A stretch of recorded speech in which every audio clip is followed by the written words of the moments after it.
Phil Tobin, we had a fantastic day filming yesterday with Fat Cat Productions. Fantastic. Good. Uh, we must have filmed for, I don't know. Obviously, we went to other places, but Paul Suggett and Dan Walker are going to produce a kind of little piece of history on Hartlepool, social history, if you like.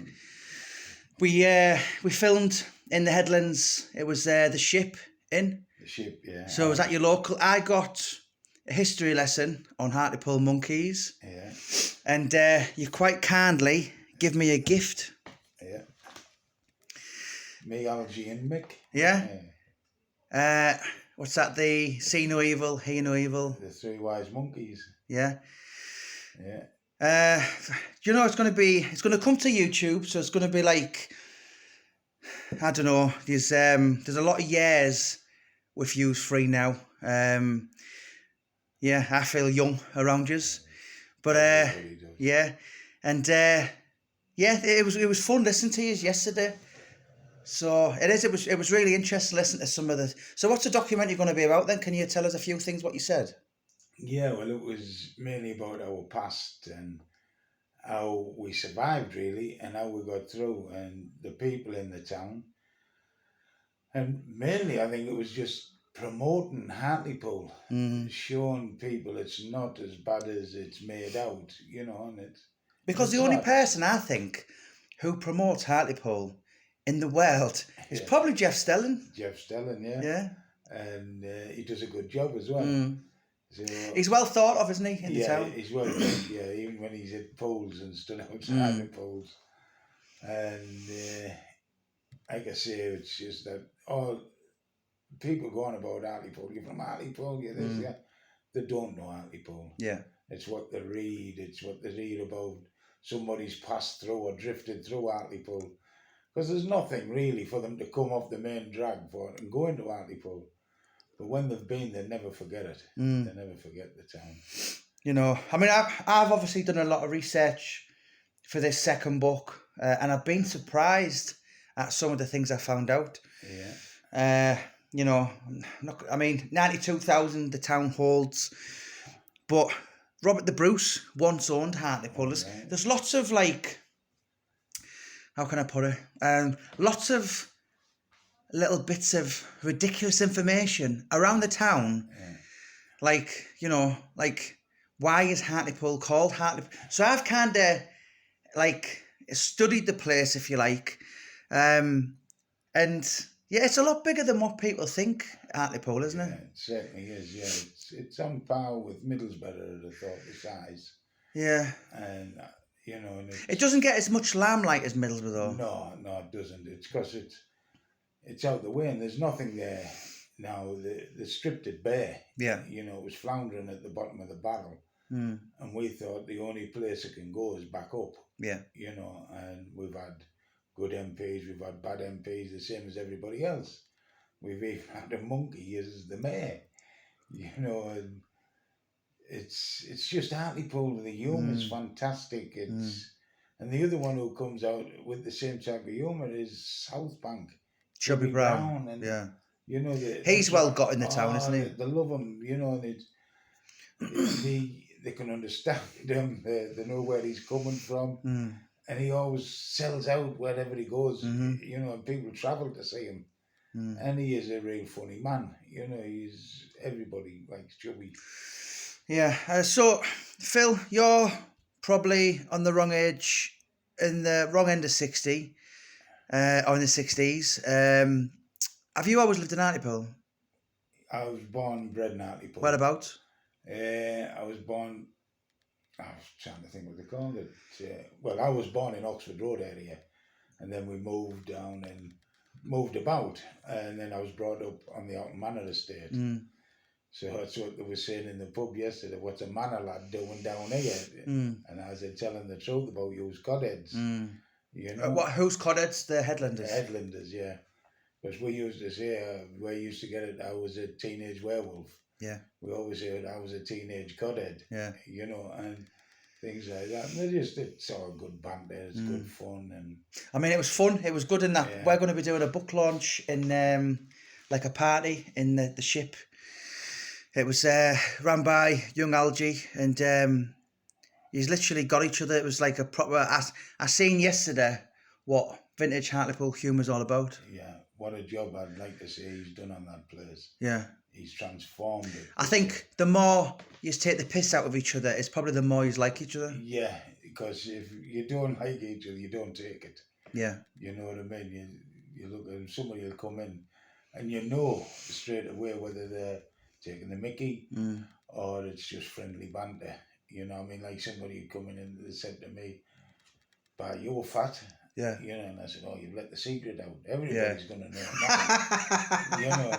And a lad come in once and he said, "You're going bald at the back." And I said, "I know, but that's your problem." And well, why is that? I said, "Well, I can't see that." Yeah. You know, you have to look at it. I don't. You Yeah. know. Yeah. And then when they go on and on, that's when they realise they're trying to be clever.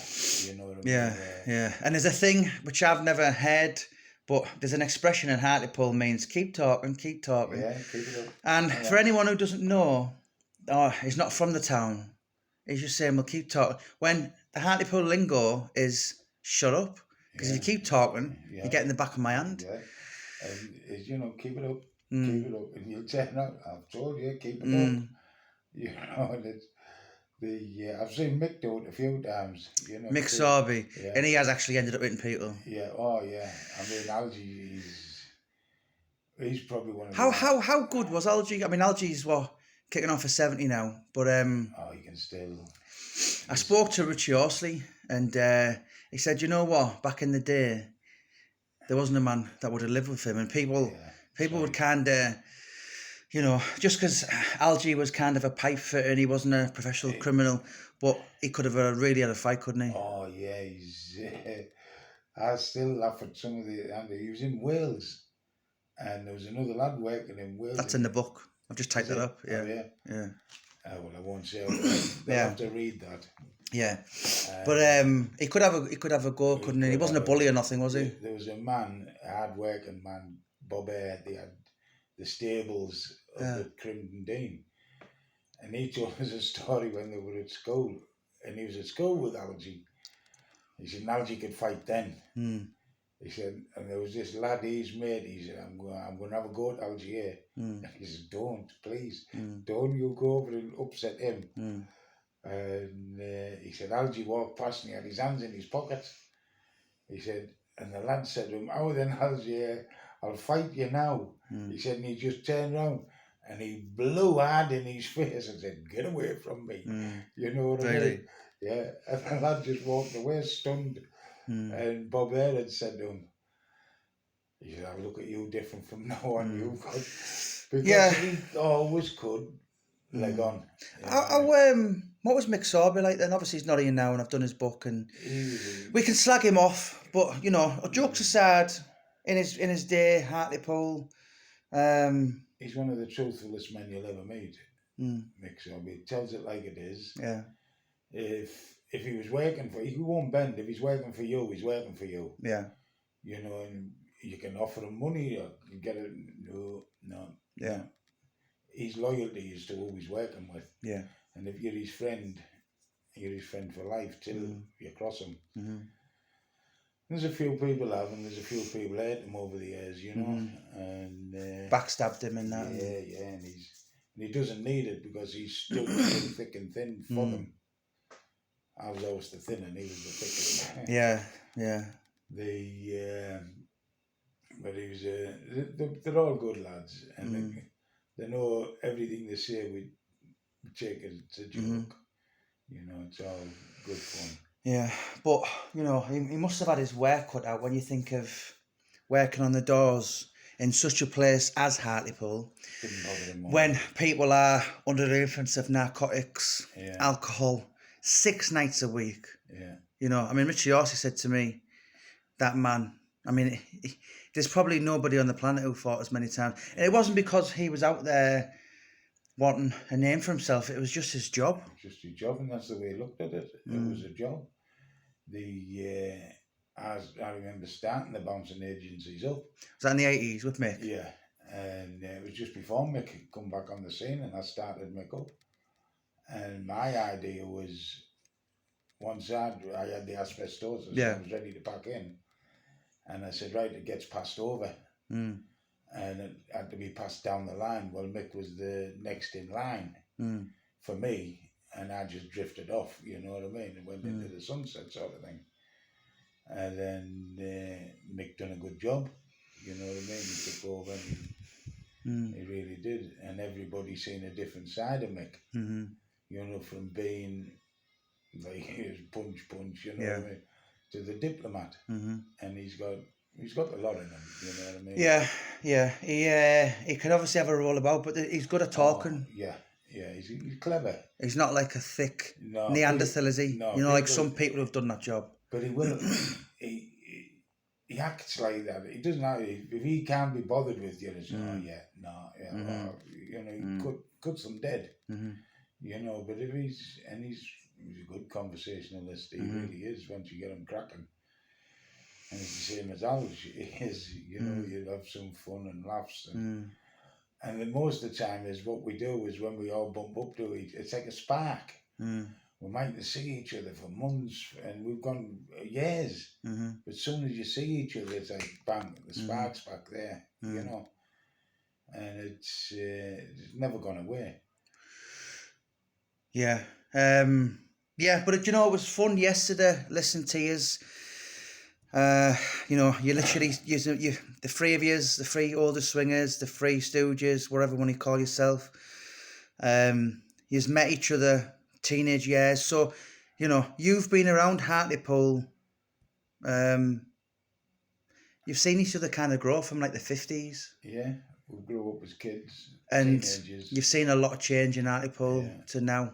Yeah, I've seen a lot of damage done. Sadness. Yeah, a lot of sadness. Because I mean, if Mick won the lottery, I don't know about Algie, and I'm getting the feeling you as well, he wouldn't leave Hartlepool. No.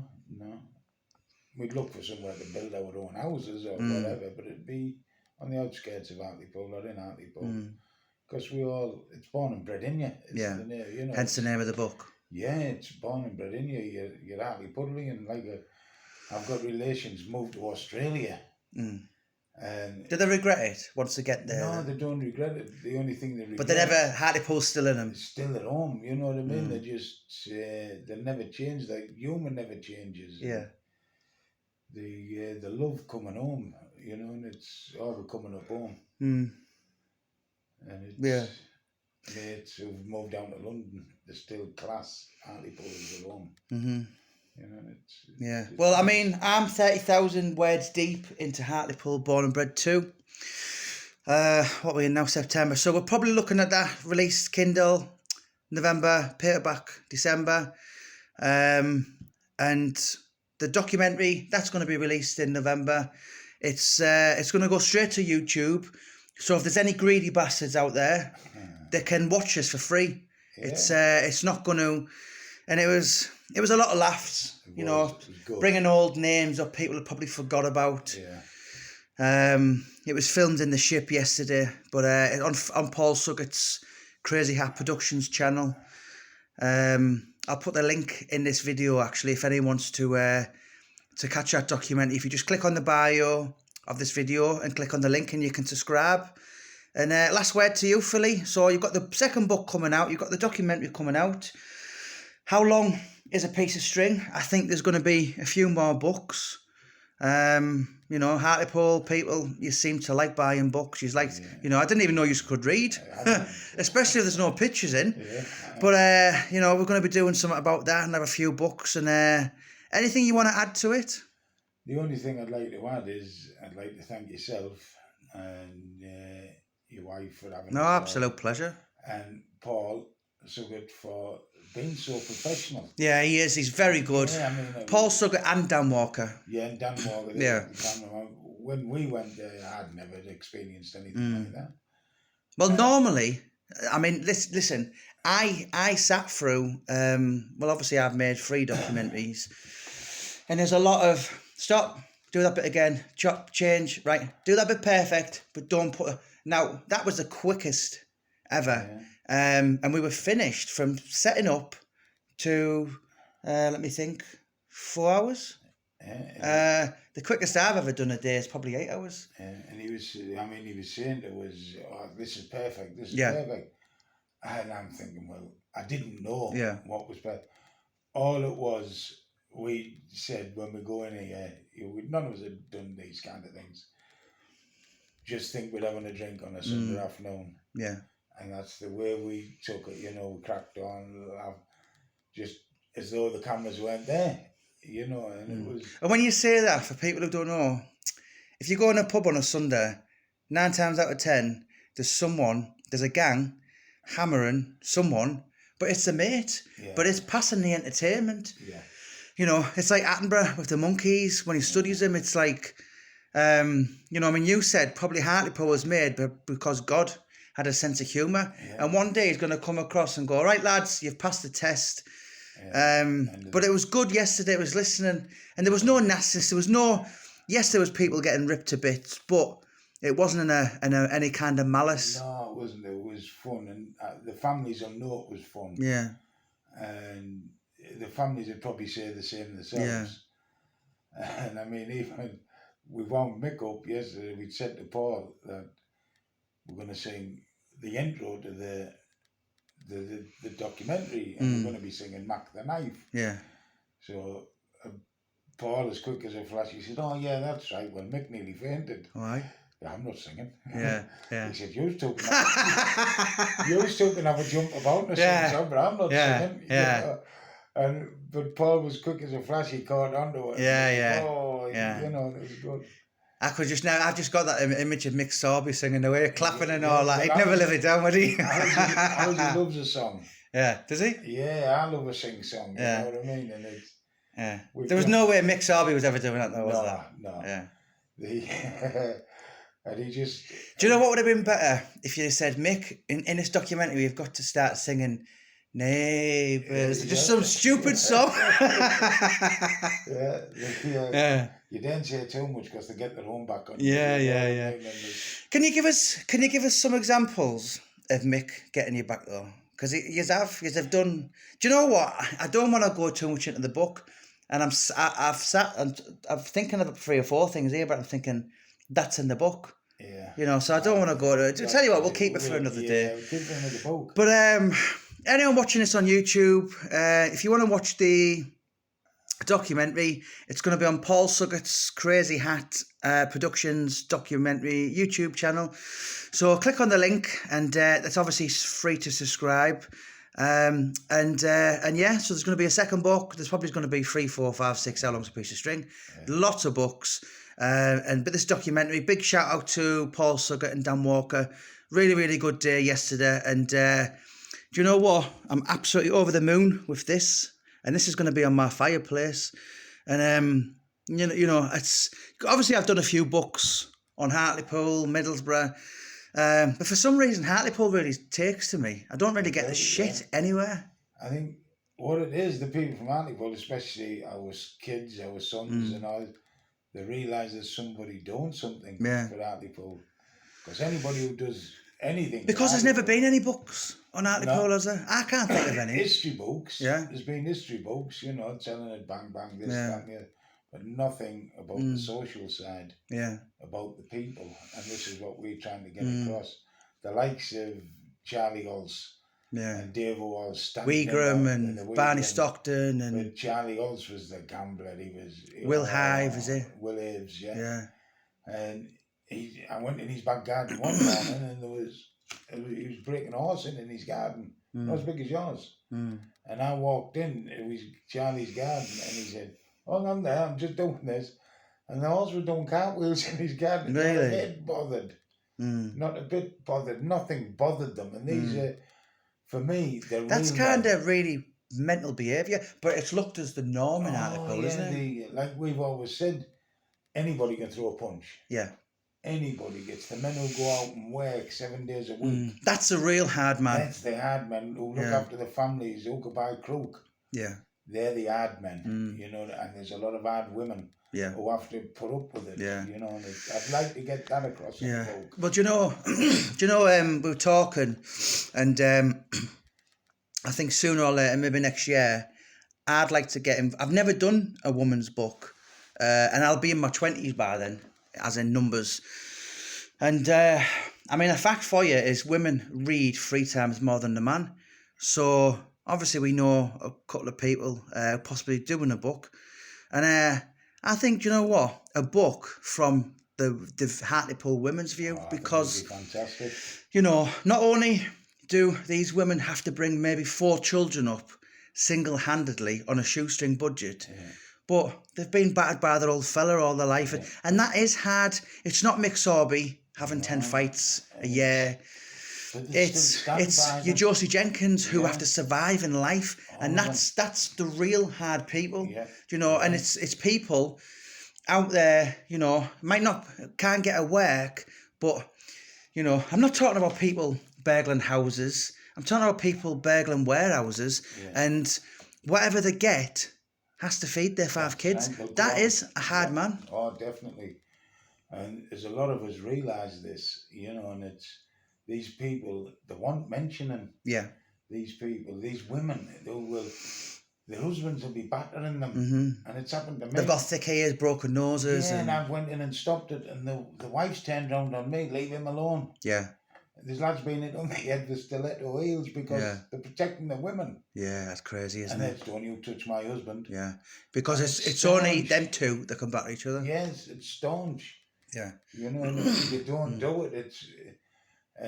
You say don't get, you know, you read it all the time. Don't get involved with domestics. But in Hartlepool, you don't get involved between the man and wife.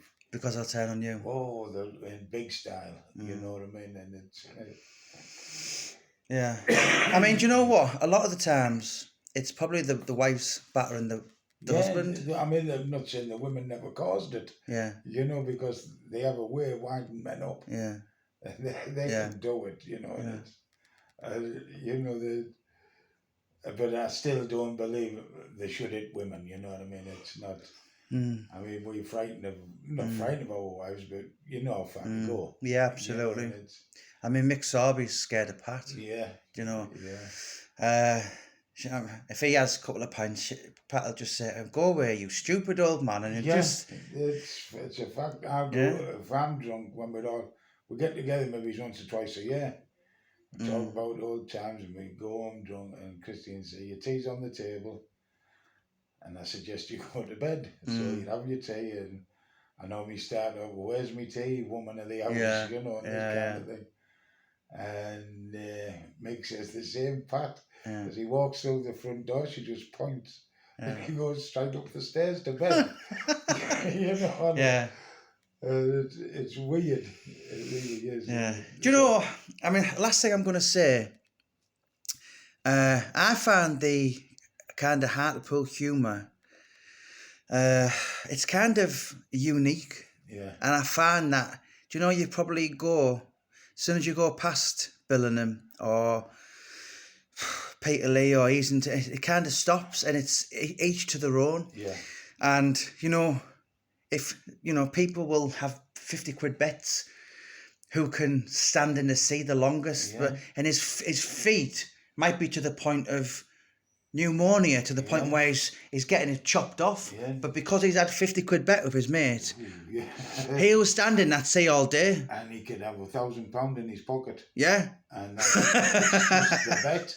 Do you know? It's the bet. Yeah. You know it's the principle. Yeah, I'll beat you. Yeah. You know, I used to love Charlie Holmes for it, and Dave was the same. Yeah, I mean, that story I got told the other day of a guy having a bet.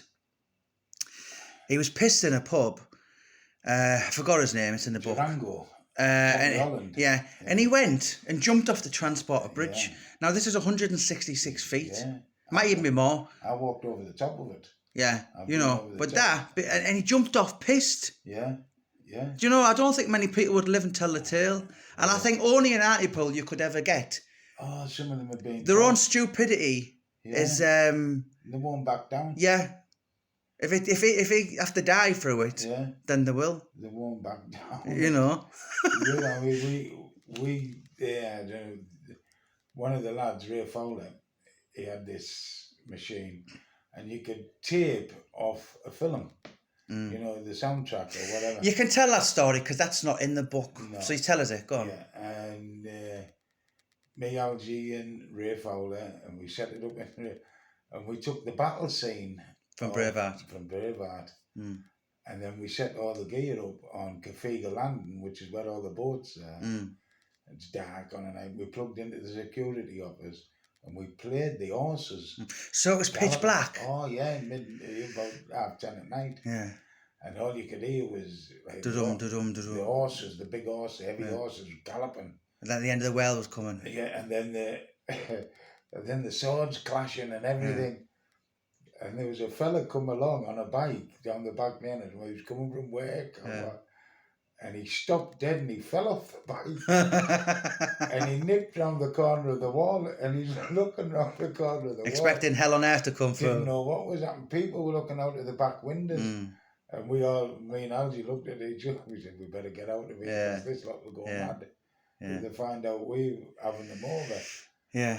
You know, but the fella just driving along on his bike and then just fell off it. It must have been like hypnotised.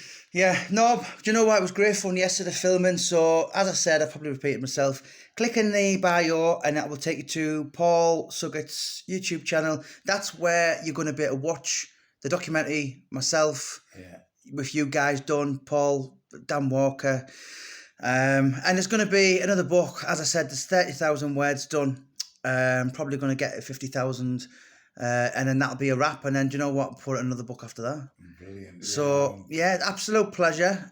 Last word to you, Phil. And I'm going round Hartlepool and I'm asking... Are you out with a drink today? No. So what are you going to do today then? Yeah, I'll go and make sure the children are all right, the kids are all right, and that'll be it. I'll probably sit down at home and sit and jot things down. You know what I mean? But you've got a good imagination for a lot of books, haven't you? Well, we've got a lot, and I'll be going around asking people stories. Yeah. Get us a story of your dad, or get us a story of your kid, and it'll be going in the book. You know. Absolutely fantastic. Right, don't forget to click and subscribe because there's going to be lots more videos on Hartlepool, Teesside, stroke, Monkey Hanging, stroke, that place. Venerable place, Hartlepool, which is really, really interesting. The more you dig in, the more you just like, it can only happen in Hartlepool. Don't forget to click subscribe to this YouTube channel because there is going to be lots more Hartlepool content coming soon.